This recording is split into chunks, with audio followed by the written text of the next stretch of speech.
చేసిన తర్వాత దాని ఆధారంగా చట్టం చేస్తారో 42% రిజర్వేషన్ ఇస్తారని, సంఖ్యాపరంగా రాజ్యాధికారం ఇస్తారని చెప్పి ఈ వెనుకబడిన కులాలు ఆశించి మొత్తం గొంపగుత్తగా కాంగ్రెస్ పార్టీ గెలిపించినారు బీసీ. సరే, కులగణన చేస్తామన్నారు, ఆశపడ్డం.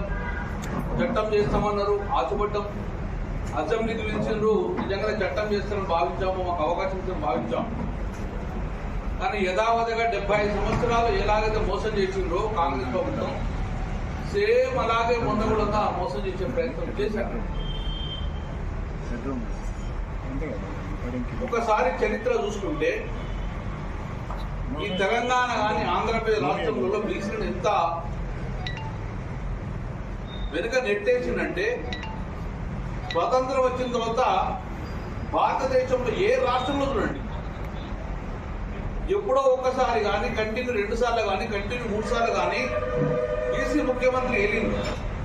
గుజరాత్లో బీసీ ముఖ్యమంత్రి వెళ్ళిండ్రు, యూపీలో ముఖ్యమంత్రి వెళ్ళిండ్రు, ఎంపీలో వెళ్ళిండ్రు, ఈవెన్ తమిళనాడు ముఖ్యమంత్రి వెళ్ళిండ్రు.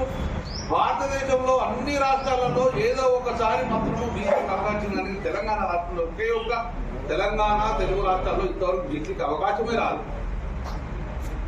తెలంగాణ ముఖ్యమంత్రి బీసీకి రాలేదు, ఆంధ్రప్రదేశ్ ఉమ్మడి రాష్ట్రం